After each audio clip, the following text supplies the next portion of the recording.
Hello class, house you? કેમ છો બધા? Okay, so today our topic is coordination, કમ્પાઉન્ડનું ક્લાસિફિકેશન. સો હેડિંગ મારો ક્લાસિફિકેશન ઓફ કોઓર્ડિનેશન કમ્પાઉન્ડ. આ ક્લાસિફિકેશન ખૂબ જ ડિફિકલ્ટ છે કોઓર્ડિનેશન કમ્પાઉન્ડ. અહીંયા તો just basis on nature of ligand, type of ligand, electronic configuration, આમ કંઈક આ ટાઈપ્સ ઉપર આપણે આમનું ક્લાસિફિકેશન કરશું. આ ક્લાસિફિકેશનની પહેલા આપણે રિવિઝન કરી લઈએ કે આપણે કેટલું ભણ્યું છે. તો સૌપ્રથમ સ્ટાર્ટિંગ કર્યું હતું કે ભાઈ કોઓર્ડિનેશન કમ્પાઉન્ડ છે, એ કમ્પાઉન્ડ ફોર્મ શું કામ થાય છે, એનું એક્ઝિસ્ટન્સ શું કામ છે, ધેન ઇલેક્ટ્રોન ન્યુટ્રલિટી પ્રિન્સિપલ જોગ્યા કે ઇલેક્ટ્રિકલી ન્યુટ્રલ થવા માટે મેટલ ટ્રાય કરતું હશે એટલે કોઈ આવા લિગાન્ડ સાથે બોન્ડ ફોર્મેશન કરતું હશે. ધેન આપણે જોયું ક્લાસિફિકેશન ઓફ લિગાન્ડ્સ કેટલી પ્રકારના હોય એ જોઈ ગયા. ધેન આપણે વાત કરી વર્નર થિયોરીની કે એને આ જગતનો ફાધર ઓફ કોઓર્ડિનેશન કમ્પાઉન્ડ કહેવામાં આવે છે. વર્નર એક થિયોરી આપી, એમાં બે વેલેન્સી હતી, એક વેલેન્સી હતી primary valency and second one is secondary valency. આ બોથ વેલેન્સી વિશે આપણે બહુ બધી ડિસ્કશન કરી. ધેન આપણે આનું નોમેનક્લેચર જોયું ને, નામકરણ. અરે આયુપેક નોમેનક્લેચર જોઈ ગયા આપણે. આ આયુપેક નોમેનક્લેચર આપણે ફિનિશ કર્યું. ધેન આપણે મૂવમેન્ટ આપ્યું કેના ઉપર? આઇસોમેરિઝમ ઉપર. આઇસોમેરિઝમનો પોર્શન અહીંયા પૂરો કર્યો અને આજથી આપણે શરૂઆત કરશું ક્લાસિફિકેશન ઓફ કોઓર્ડિનેશન કમ્પાઉન્ડ. તો આવા કોઓર્ડિનેશન કમ્પાઉન્ડનું મેઇન ચાર પોઈન્ટમાં આપણે ક્લાસિફિકેશન કરવાનું છે. First point is Bill's classification. Second, classifies is based on nature of ligand. Third part is based on ligand in solution state, and fourth one is electronic configuration of central atom અથવા તો central ion. તો આમ એક આવી ચાર કેટેગરીઝમાં આપણે જે coordination compound છે આ કમ્પાઉન્ડનું આપણે ક્લાસિફિકેશન સ્ટાર્ટ કરીએ છીએ. સો ફર્સ્ટ હેડિંગ મારો Bill's classification. First number Bill's classification. આ ક્લાસિફિકેશનના ફર્ધર ટુ ટાઇપ્સ છે. First one is normal complexes and second one is penetration complexes. So one by one discussion start કરીએ. આ ટાઈપના કોમ્પ્લેક્સમાં શું જોવા મળતું હોય છે નોર્મલમાં? તો કે those compounds which are reversibly dissociate in the solution to their components are known as ionic complexes. કે આવા કમ્પાઉન્ડ those compounds are કે આવા કમ્પાઉન્ડ કે જે રિવર્સિબલી ડિસોસિએટેડ ઇન ધ સોલ્યુશન. અરે આને તોડી નાખો એટલે ઇંગ્લિશમાં શું કહેવાય? ડિસોસિએટ થવું. ઓકે, હવે રિવર્સિબલી એટલે પાછું ને ઉલટ સુલટ, આનું આમાં આનું આમાં આનું આમાં આનું આમાં, એને કહેવાય રિવર્સિબલ. આ જે એરો નોટેશન કહ્યું છે ને મિત્રો, આની કિંમત હોય હો. અરે એરાની ઘણી કિંમત હોય. આ એરાનો મીનિંગ શું થાય કે કોઈ પર્ટિક્યુલર રિએક્ટન્ટ માંથી કોઈ પર્ટિક્યુલર પ્રોડક્ટ ફોર્મ થાય છે. ઓકે, પછી કદાચ એક આવું એરો નોટેશન હોય એક આ ટાઈપનું, તો આને શું કહેવાય કે ભાઈ રિએક્ટન્ટ માંથી પ્રોડક્ટ અને પ્રોડક્ટ માંથી રિએક્ટન્ટ. આ પ્રોસેસ કેવી પ્રોસેસ છે? રિવર્સિબલ પ્રોસેસ છે. તો જે પણ અહીંયા કઈ એરો નોટેશન થયું છે આ બધાનું કંઈક મહત્વ હોય. જો અહીંયા એરો આપ્યો છે તો આનું પણ કંઈક મહત્વ હોય, આ એરોનું પણ કંઈક મહત્વ હોય. અરે કેમિસ્ટ્રીમાં હરેક પોઈન્ટનું મહત્વ હોય, સમજો છો ને તમે? એટલે જે પણ જગ્યાએ જે પણ કાંઈ આવું એરો નોટેશન થયેલું છે આને કમ્પ્લીટલી યાદ રાખવું. પછી માનો કે ઇલેક્ટ્રોનની મૂવમેન્ટની વાત કરું, અરે ઓર્ગેનિકમાં ભણતા હશો ને, કદાચ આમ જાય તો આને શું કહેવાય? અરે અહીંયાથી બે ઇલેક્ટ્રોન ગયા બંધમાંથી, પ્રક્રિયામાં જોઈ ગયા છો ને રિએક્શનમાં, તો આ એવું બતાવે છે કે અહીંયાથી બે ઇલેક્ટ્રોન ઉપાડે અને અહીંયા ઠાલવે છે. ઓકે, આ રીતના. પછી આ ફીસ હૂક હોય તો આ બંધમાંથી ફક્ત એક જ ઇલેક્ટ્રોન ખેંચતો હોય છે. અરે આ પૂંછડી છે ને, પૂંછડી ત્યાંથી ખેંચતું હોય અને એરો છે ત્યાં નાખતું હોય. એટલે આવું પણ જે પણ પ્રકારનું રિપ્રેઝન્ટેશન જોવા મળે કેમિસ્ટ્રીમાં એ બધાનું કંઈક મહત્વ હોય. સો આ એરો કેવો છે? રિવર્સિબલ પ્રોસેસનો એરો છે. અને ફર્સ્ટ ક્લાસિફિકેશન કેવા શું કહેવા માંગે છે કે this type of compound, this type of complex are reversibly dissociated in the solution to their component. કે કોઈ સોલ્યુશનમાં કે આ રીતનું ડિસોસિએશન જોવા મળે છે, પાછું આમાંથી આ ફોર્મ થઈ જતું હોય તો આ પ્રોસેસ કઈ પ્રોસેસ થઈ? Reversible process. આવાને કહેવાય આયોનિક કમ્પાઉન્ડ, આયોનિક કોમ્પ્લેક્સ. આ કઈ કેટેગરીમાં આવશે? તો these are categorized in normal complexes. બે એક્ઝામ્પલ આપેલા છે. આ કેડમિયમનો ટેટ્રાહેડ્રલ કમ્પાઉન્ડ છે. આ કોમ્પ્લેક્સમાં ડિસોસિએશન જોવા મળ્યું. કેડમિયમ +2 +4 Cl- કઈક આ રીતના આ કોમ્પ્લેક્સ ડિસોસિએટ થયો. ફર્ધર આ જો મિક્સઅપ થાય તો પાછું શું બની જાય? આપણું ટેટ્રાહેડ્રલ કમ્પાઉન્ડ બની જાય. કોબાલ્ટનો ઓક્ટાહેડ્રલ કોમ્પ્લેક્સ આપેલો છે. આ કોમ્પ્લેક્સનું ડિસોસિએશન થયું કોબાલ્ટ 3+ માં અને 6 અમોનિયા Na3 માં. સો આ રીતેનું કે જે પણ કઈ રિવર્સિબલ પ્રોસેસ જોવા મળતી હોય એવા કોમ્પ્લેક્સને કહેવાય normal complex. Second one is penetration complex. તો હેડિંગ મારો penetration complex. Those complex which maintain their stability and identity in solution are called penetration complex. કે એવા કોમ્પ્લેક્સ કે જેની સ્ટેબિલિટી અને એની આઈડેન્ટિટી એટલે એની સ્થિરતા અને એની ઓળખ આ જાળવી રાખતું હોય ને એવા કમ્પાઉન્ડ સોલ્યુશનમાં. ઓકે, અરે આને તમે સોલ્યુશનમાં નાખો તો ડિસોસિએટ થઈ જાય, આમાંથી પાછું આ બની જાય. ઓકે, બટ આમાં શું થાય? કારણ ડિસોસિએશન થાય બટ આમાંથી આ કન્વર્ટ ના થાય. અરે એક વખત ડિસોસિએશન થઈ ગયું પછી Fe2+ આયન ફોર્મમાં એક્ઝિસ્ટ કરતું હશે અને 6Cl- એ પણ આયન ફોર્મમાં એક્ઝિસ્ટ કરતું હશે. તો આવા જે પણ કઈ કમ્પાઉન્ડ છે કે જે પોતાની સ્ટેબિલિટી એન્ડ આઈડેન્ટિટી સોલ્યુશન ફેઝમાં મેન્ટેન રાખે છે, આવાને કહેવાય પેનિટ્રેશન કોમ્પ્લેક્સીસ. અને આ કોમ્પ્લેક્સીસ કેવા હોય? તો કે વન ડિરેક્શનમાં હોય, રિવર્સિબલ ના હોય. જેવા કે કેમાં? અરે આ નોર્મલ કોમ્પ્લેક્સ જેવા રિવર્સિબલ ડિસોસિએશન થતું હોય એમાં. ઓકે, અહીં એક્ઝામ્પલ આપેલું છે. Fe નો કમ્પાઉન્ડ છે ઓક્ટાહેડ્રલ. આ ઓક્ટાહેડ્રલનું ડિસોસિએશન થયું આ બે આયનમાં, બટ અહીંયા આ રીતનું જ્યારે ના કરવું બીકોઝ આ કેવા છે? પેનિટ્રેશન છે. પેનિટ્રેશન ને કઈ રીતે નોટ કરવાના? તો કે સિંગલ એરાથી આ રીતના ફક્ત આમાંથી આ બનતો હશે, નહીં કે પ્રોડક્ટમાંથી રિએક્ટન્ટ બનતો હશે. ઓકે, નહીં કે આયન્સમાંથી કોમ્પ્લેક્સ ફોર્મ ક્યારેય ન કરવો, કોમ્પ્લેક્સમાંથી જ આયન ફોર્મેશન કરવા on the part of penetration. So આ ફર્સ્ટ પોર્શન તો બિલ્સ ક્લાસિફિકેશન. આ બિલ્સ ક્લાસિફિકેશન અહીંયા પૂરું થાય છે. સેકન્ડ હેડિંગ મારું the classification based on nature of ligand is nature of ligand. આપણે ક્લાસિફિકેશન કરીએ છીએ, એ ક્લાસિફિકેશન કેના બેઝ ઉપર કરીએ છીએ? હવે તો કે નેચર ઓફ ligand.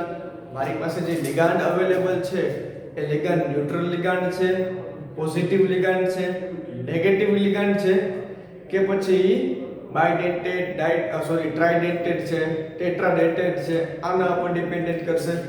તો મેટલ સાથે કઈ રીતનો કઈ ટાઈપનો ligand એટેચમેન્ટ થયેલો છે એના બેઝ ઉપર આ ક્લાસિફિકેશન થયેલું છે. અરે મિત્રો, આ વસ્તુ તમારા PDF માં ક્લિયર કટ લખેલી છે એટલે મટીરીયલ્સની ચિંતા કરતા નહીં. ચલો ફટાફટ સ્ટાર્ટ કરીએ. ફર્સ્ટ પોઈન્ટ જો કે those compound who have neutral inorganic molecule, કે neutral inorganic molecule as a ligand. કે એવા કમ્પાઉન્ડ કે જેની અંદર આવા neutral inorganic molecule as a ligand use થયેલા હોય એવા કમ્પાઉન્ડ ને શું કહેવાય? ટાઈપ 1 માં કન્સિડર કરવાના છે. કેવા? તો કે NH3 H2O CO. અરે દોસ્ત, આપણે જોઈ ગયા ને ક્લાસિફિકેશન ઓફ લિગાન્ડ્સ નું, એમાં ફર્સ્ટ હતું ન્યુટ્રલ. અરે પિરિડીન, બાયપિરિડીન, ઇથિલિન ડાયમાઇન, H2O અને NH3. આવા તો અનેક એક્ઝામ્પલ જોઈ ગયા આપણે ક્લાસિફિકેશનમાં. તો આવા લિગાન્ડથી બનતા કોઈ કોમ્પ્લેક્સ છે એને કોમ્પ્લેક્સમાં આપણે ફર્સ્ટ ટાઈપમાં કન્સિડર કરશું. એક્ઝામ્પલ જોઈ લો. Cu NH3 4 type +2. હવે જ્યારે સિસ્ટમમાં કોઈ એવા ન્યુટ્રલ લિગાન્ડ પ્રેઝન્ટ હશે ત્યારે તો કે જ્યાં સિસ્ટમનો ચાર્જ છે ને એ જ ચાર્જ આપણો કેનો હશે? સેન્ટ્રલ એટમનો. તો હંમેશા યાદ રાખવું કે આવા કોઈ ન્યુટ્રલ લિગાન્ડ આપેલા હોય ત્યારે સિસ્ટમ ઉપરનો કોઈ પણ ચાર્જ છે એ ચાર્જ કેનો હશે? સીધો સેન્ટ્રલ એટમનો ચાર્જ હશે.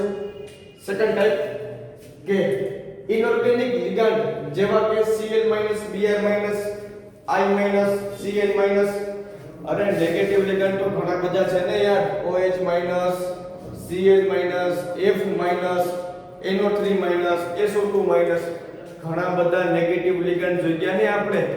તો આવા નેગેટિવ લિગાન્ડ નો જો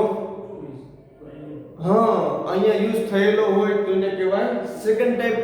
એક્ઝામ્પલ આપેલું છે મર્ક્યુરીનો ટેટ્રાહેડ્રલ કોમ્પ્લેક્સ આપેલો છે કે જેમાં Cl લિગાન્ડ યુઝ થયો છે. જનરલી જ્યારે આવા લિગાન્ડનો યુઝ થયો હશે ત્યારે સિસ્ટમ ઉપર નેગેટિવ ચાર્જ હશે. વાત કરીએ થર્ડ ટાઈપની તો કે કોમ્પ્લેક્સ પાસે કેસાયન એન્ડ એનાયન આ બોથ કેરેક્ટર હોય તો આ બોથ કેરેક્ટરમાં જે કમ્પાઉન્ડ એક્ઝિસ્ટ કરતા હશે ને એને કહેવાય આ થર્ડ ટાઈપના કમ્પાઉન્ડ. કઈ રીતના હશે? અરે યાર આપણે આયુપેક નોમેનક્લેચર જોઈ ગયા, એમાં આપણે આવા ઘણા બધા એક્ઝામ્પલ જોયા હતા ને. તો આવું જ એક્ઝામ્પલ આપેલું છે કે જેમાં આ સિસ્ટમ ન્યુટ્રલ રહેલી છે અને આ સિસ્ટમ નેગેટિવલી ચાર્જ રહેલી છે. સો ચાર્જ કન્ટ્રીબ્યુટ કરો તો આની પર પોઝિટિવ ચાર્જ આવે, સામે છે નેગેટિવ ચાર્જ આવે. આમ જો બંને કોમ્પ્લેક્સ આપેલા હોય એમાંનો કોઈ એક કોમ્પ્લેક્સ આયન પોઝિટિવ હોય અને કોઈ એક આયન નેગેટિવ હોય તો જો આપણા કમ્પાઉન્ડ પાસે બોથ કેરેક્ટર અવેલેબલ હશે તો એને આવી ટાઈપ 3 માં કન્સિડર કરવા. ટાઈપ 4 શું કહેવા માંગે છે? ફોર્થ ટાઈપ એ કહેવા માંગે છે કે કોઈ બાયડેન્ટેડ લિગાન્ડ છે, ટ્રાઇડેન્ટેડ લિગાન્ડ છે. જોઈ ગયા ને આપણે ઇથિલિન ડાયમાઇન, બાયપિરિડિન, DMG-1, પછી ઓક્ઝાલેટો -2, ધેન EDTA -4 -3, પછી બાયઇથિલિન ડાયમાઇન, ટ્રાઇથિલિન ડાયમાઇન. અરે આવા ઘણા બધા લિગાન્ડ્સ નું આપણે ક્લાસિફિકેશન જોયું. આ ક્લાસિફિકેશન માં જે લિગાન્ડ ઇન્વોલ્વ થયા આવા લિગાન્ડ નો જ્યારે ઉપયોગ કરીએ ત્યારે એને આપણે ટાઈપ 4 માં કન્સિડર કરવાના છે. એક્ઝામ્પલ લઈ લઈએ. કોબાલ્ટનો ઓક્ટાહેડ્રલ કોમ્પ્લેક્સ આપેલો છે ઇથિલિન ડાયમાઇન નો. હવે આપણા મટીરીયલમાં એક શબ્દ યુઝ છે ચિલેટિંગ. અરે ચિલેટિંગ એટલે ખબર કે નહીં તમને મિત્રો? કે આને કહેવાય ચિલેટિંગ. હવે ચિલેટિંગ એટલે શું? તો જો એક્ઝામ્પલ આપેલું છે કોબાલ્ટનું અને ઇથિલિન ડાયમાઇન છે ને કે આ રીતના. ઓકે, કેટલા આપેલા છે? 3 આપેલા છે ને ઇથિલિન ડાયમાઇન. તો કંઈક આ રીતના આપણો કમ્પાઉન્ડ શું થતો હશે? ચલો થોડો વ્યવસ્થિત ડ્રો કરીએ ને, આળસ ના કરે બધાય કામમાં. ઓકે, કોબાલ્ટ મારી સેન્ટ્રલ મેટલ હશે ને અને એની વેલેન્સી કંઈક આ રીતના ડિસ્ટ્રીબ્યુટ થયેલી હશે. હવે ઇથિલિન ડાયમાઇન કોને કહેવાય? સિમ્પલ છે ને યાર, આને કહેવાય ઇથિલિન ડાયમાઇન. તો જેમાં બાયડેન્ટેડ લિગાન્ડ હોય ને, બે ડેન્સિટી હોય તો આવા લિગાન્ડને કહેવાય બાયડેન્ટેડ લિગાન્ડ. ઓકે, હવે આમાં જોવાનું છે કે આમ કે લિગાન્ડ ક્રિએટ થવામાં રિંગ ફોર્મેશન થયું તો કે હા. જો આ રિંગ ફોર્મેશન દેખાવું તમને કોઈને?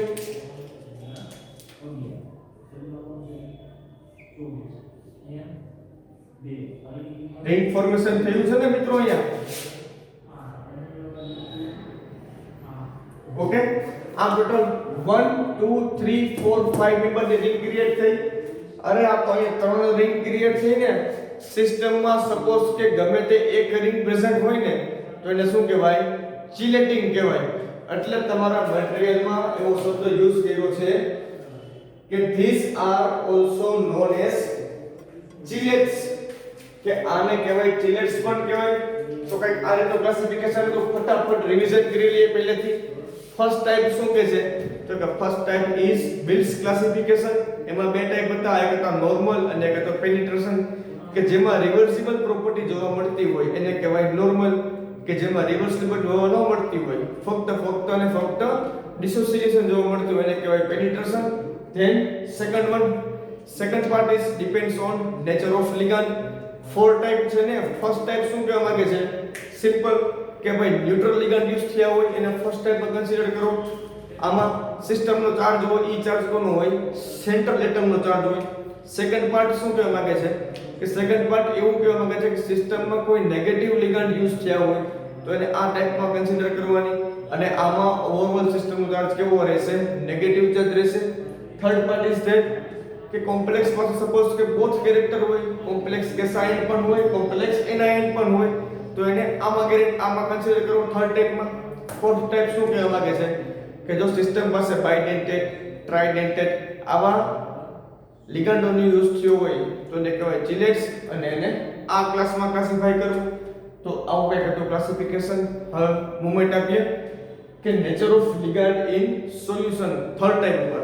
જો આપણે થર્ડ ટાઈપની વાત કરતા હોય તો થર્ડ ટાઈપ છે nature of ligand in solution phase, કે આવા કોઈ લિગાન્ડમાંથી તમે કોમ્પ્લેક્સ ફોર્મ કરો છો. આ કોમ્પ્લેક્સ ફોર્મેશન થયા બાદ સોલ્યુશન ફેઝમાં ઈ લિગાન્ડનું ડિસોસિએશન થાય છે કે નહીં એના બેઝ ઉપર આ ક્લાસિફિકેશન થયેલું છે. બે પાર્ટ પડે છે, એક પાર્ટ છે perfect complex, second one is imperfect complex. Heading મારો પરફેક્ટ કોમ્પ્લેક્સ. પરફેક્ટ કોમ્પ્લેક્સ કોને કહેવાય? તો કે those compound which retain their complex character in solid as well as solution state. કે એવા કોઈ કમ્પાઉન્ડ કે જેની આઇડેન્ટિટી કોમ્પ્લેક્સ કેરેક્ટરની એની પાસે કેરેક્ટર છે, કેરેક્ટર એમનેમ રિટેન રાખવો છે. રિટેન રાખવું મીન્સ કે જાળવી રાખે છે. ઓકે, કે આવા કોઈ પણ કમ્પાઉન્ડ કે જે પોતાનું કોમ્પ્લેક્સ કેરેક્ટર રિટેન રાખે છે કેમાં? તો કે સોલિડ એન્ડ સોલ્યુશન ફેઝમાં. તો એવા એક્ઝામ્પલ આપેલું છે અહીંયા. આયનનો ઓક્ટાહેડ્રલ કોમ્પ્લેક્સ આપેલો છે કે આવા કમ્પાઉન્ડને, આવા કોમ્પ્લેક્સને તમે આવા સોલ્યુશનમાં કે સોલિડ ફેઝમાં મિક્સ કરો તો આ જે કોમ્પ્લેક્સ રહેલો છે ને આ કોમ્પ્લેક્સનું ડિસોસિએશન ના થાય. ઓકે, વાત કરીએ સેકન્ડ પાર્ટની ઇમ્પરફેક્ટ complexes. તો those compound which retain their complex character in solid state but not in solution state. અરે એવા કોઈ કમ્પાઉન્ડ કે એવા કોઈ કોમ્પ્લેક્સ કે જે પોતાનો જે કોમ્પ્લેક્સ કેરેક્ટર છે ને એ ફક્ત ને ફક્ત સોલિડ સ્ટેટમાં જ જાળવી રાખે છે, સોલ્યુશન સ્ટેટમાં રિટેન નથી રહેતો. તો આવા એક્ઝામ્પલ આપેલા છે. આવા એક્ઝામ્પલને ક્લાસિફાય કરવાના કેમાં? તો કે ઇમ્પરફેક્ટ કોમ્પ્લેક્સમાં. નાઉ મૂવમેન્ટ આપીએ જે આપણું ફાઇનલ છે ફોર્થ નંબરનું, કે based on electronic configuration. Based on electronic configuration of central atom or ions. કે સિસ્ટમ પાસે જે પણ કાંઈ સેન્ટ્રલ એટમ આવેલો છે એના ઉપર એની ઇલેક્ટ્રોનિક કન્ફિગરેશન શું છે એના ઉપર બેઝ છે. સપોઝ કે ફર્સ્ટ ટાઈપ એવી છે કે જેમાં સેન્ટ્રલ એટમની ઇલેક્ટ્રોનિક કન્ફિગરેશન કેવી હોય? ઇનર્ટ ગેસ ટાઈપની. અરે 1s2 ns2 np6 અરે આવી કંઈક ઇનર્ટ ગેસ ટાઈપની ઇલેક્ટ્રોનિક કન્ફિગરેશન હશે તો એવા કમ્પાઉન્ડનો શેપ કેવો હશે? તો કે સ્ફિયરિકલી સિમેટ્રિકલ હશે એન્ડ એ ડાયામેગ્નેટિક નેચરના હશે. સેકન્ડ વન ઇઝ કે સપોઝ કે સેન્ટ્રલ એટમની ઇલેક્ટ્રોનિક કન્ફિગરેશન nd10 છે તો પણ એનો શેપ કેવો હશે? તો કે સ્ફિયરિકલી સિમેટ્રિક હશે, ડાયામેગ્નેટિક હશે અને સાથે સાથે હાઈલી કોવેલેન્ટ હશે. જો સિસ્ટમની electronic configuration n-1 d10 ns2 હશે તો આની કોઈ પર્ટિક્યુલર સર્ટેન જીઓમેટ્રી શો કરતું હશે. બટ જો સિસ્ટમ પાસે n-1 d1 to 9 આવી ઇલેક્ટ્રોનિક કન્ફિગરેશન હશે તો એ કમ્પાઉન્ડ ટ્રાન્ઝિશન મેટલ્સમાંથી બિલોંગ કરતો હશે એના ઓક્સિડેશન સ્ટેટમાં. તો કંઈક આવી આપણે વાત કરી on the basis of electronic configuration. ચલો ફટાફટ ઓવરઓલ જોઈ લઈએ. ફર્સ્ટ શું જોઈ ગયા આપણે? ઓકે, વિલ્સ ક્લાસિફિકેશન જોઈ ગયા. એમાં ફર્સ્ટ શું હતું તો કે નોર્મલ, સેકન્ડ હતું પેનિટ્રેશન. નોર્મલ કેને કહેવાય? અરે જે કમ્પાઉન્ડમાં રિવર્સિબલ કેરેક્ટર જોવા મળતા હોય એને કહેવાય નોર્મલ, બટ જેમાં ફક્ત અને ફક્ત ડિસોસિએશન થતું હોય એને કહેવાય penetration. Second one is based on nature of ligand. જો કોઈ ન્યુટ્રલ લિગાન્ડ આવેલા હોય NH3, H2O, pyridine, bipyridine, so and so, આવા કોઈ ન્યુટ્રલ લિગાન્ડ પ્રેઝન્ટ હોય એને ફર્સ્ટ ટાઈપમાં કન્સિડર કરવા. આમાં સિસ્ટમ ઉપરનો જે પણ કોઈ ચાર્જ હોય એ ચાર્જ કોનો હોય? સેન્ટ્રલ એટમનો હોય. સેકન્ડ ટાઈપ હતી કે સિસ્ટમ પર સપોઝ કે નેગેટિવ લિગાન્ડ આવેલા છે તો આવા નેગેટિવ લિગાન્ડ આવેલા હોય તો એને સેકન્ડ ટાઈપમાં કન્સિડર કરવાના અને સિસ્ટમ ઉપર જનરલી નેગેટિવ ચાર્જ આવતો હશે. થર્ડ ટાઈપની આપણે વાત કરી કે સિસ્ટમ પાસે સપોઝ કે બાયડેટેડ લિગાન્ડ આવેલા હોય, ટ્રાયડેટેડ લિગાન્ડ આવેલા હોય ત્યારે શું કરવાનું? ત્યારે એક રિંગ ફોર્મેશન થતું હશે અને રિંગ ફોર્મેશન ને કહેવાય ચિલેટિન. પછી તો કે ફોર્થ ટાઈપ એવી હતી કે કમ્પાઉન્ડમાં સપોઝ કે પોઝિટિવ અરે કેસાયન એન્ડ એનાયન બંને પ્રેઝન્ટ હોય ત્યારે તો કે એવા કેરેક્ટરને ફોર્થ ટાઈપમાં કન્સિડર કરવાના. પછી થર્ડ ટાઈપ હતી મેન કે classification on base of ligand in solution state. જ્યારે લિગાન્ડની વાત કરતા હોય ક્લાસિફિકેશન ની સોલ્યુશન સ્ટેટમાં ત્યારે પરફેક્ટ કોમ્પ્લેક્સ અને ઇમ્પરફેક્ટ કોમ્પ્લેક્સ. પરફેક્ટ કોને કહેવાય? તો કે પરફેક્ટ એવાને કહેવાય કે જે પોતાનું complex character solution phase and solid phase બેમાં મેન્ટેન રાખતા હોય. ઇમ્પરફેક્ટ કોને કહેવાય? તો કે સોલ્યુશન ફેઝમાં તો મેન્ટેન રાખે છે બટ સોલિડ ફેઝમાં તો મેન્ટેન રાખશે બટ સોલ્યુશન ફેઝમાં એનું કોમ્પ્લેક્સ કેરેક્ટર મેન્ટેન નહીં રાખે. આવા કોમ્પ્લેક્સને કહેવાય ક્લાસિફિકેશન કરવાના કેમાં? તો કે લિગાન્ડ ઓન સોલ્યુશન સ્ટેટમાં. અને fourth one is based on electronic configuration. અરે સાવ એટલે સાવ સિમ્પલ ક્લાસિફિકેશન છે, આને સમજાવવાનું ન હોય એટલે જે મેં ટોપિક સ્કીપ કર્યો હોય. આ તો તમને વાંચીને પણ આવડી જાય, છતાં પણ ઘણા બધા મિત્રોની ઈચ્છા હતી કે સાહેબ કરાવો એટલે લેક્ચર લેવો પડ્યો. સો આવું એકદમ simple, short and sweet classification આપેલું છે. ફક્ત એકવાર વાંચો, જ્યાં તમને યાદ રહી જશે. રોકડા માર્ક કવર કરો આ પોર્શન છે. સો આ પોર્શનને કમ્પ્લીટ કરી લેવું. આ પોર્શનમાં કંઈક ક્વેરી હશે તો આપણે લેક્ચરમાં એને સોલ્વ કરી આપશું. અસ્તુ, જય શ્રી કૃષ્ણ.